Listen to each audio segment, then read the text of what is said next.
world is mourning a sports star whose impact was felt far beyond the arena. Kobe Bryant and his daughter Gianna were among those killed in a helicopter crash near Los Angeles yesterday.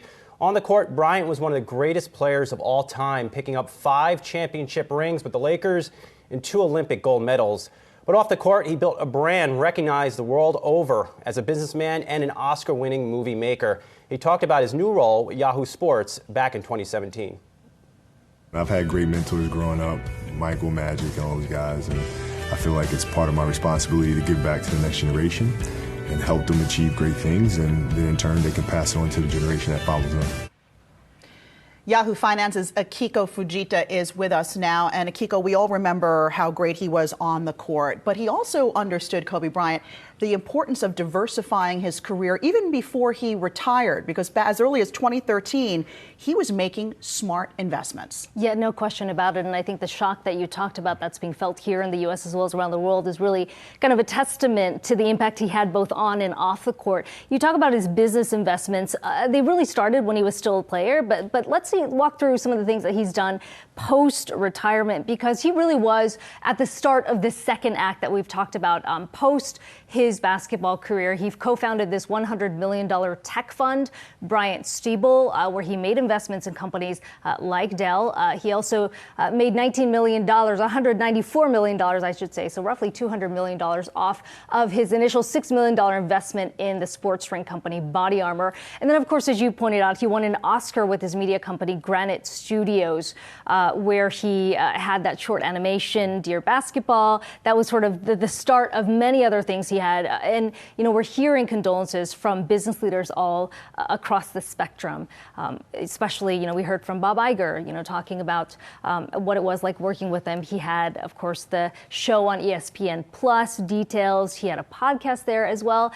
And, you know, one other thing I think that's important to know, we were just talking a few weeks ago when David Stern passed away about the impact he had on globalizing the game of basketball. But Kobe really was sort of instrumental on that front. In many ways, his career kind of escalated along with the opening up of the game and seeing the game being much more popular in China. He held basketball academies there. He visited every single year up until his retirement. So there's certainly a lot of areas that he touched, and it's not just about basketball. Akiko, I know you're a basketball fan. What are some of your thoughts when you initially heard the news? I mean, it's shock, right? I think not just as a basketball fan, but as somebody who grew up in LA. I mean, he was kind of the symbol of the city, and the kind of emotion that you've seen pouring out since then, the gathering outside of Staples Center. I mean, that really speaks to a whole generation that grew up with him. And so I think that's what you know, everybody is mourning. It is, of course, important to note that there were 9 people on board, his daughter, but in addition to that, a baseball head coach out of Orange County as well. So there's certainly a lot of families that are being affected by all of this. Amazing when you think he was plucked out of high school at the age of 17, never went to college, to become a pro in the NBA. And yet look at what he went on to do in terms of business acumen, sort of learning on the job, if you will. And maybe he took a page from Magic Johnson, who did something very similar, right?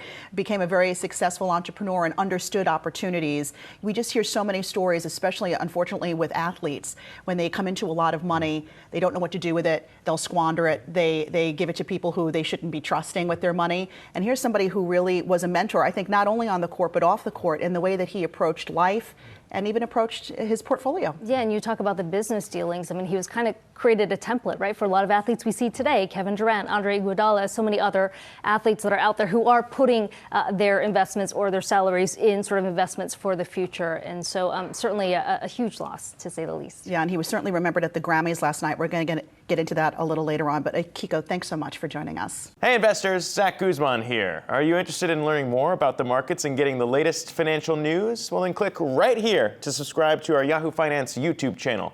Get the latest up-to-the-minute market analysis, big interviews in the world of finance, and information on how to manage your money every day wherever you are.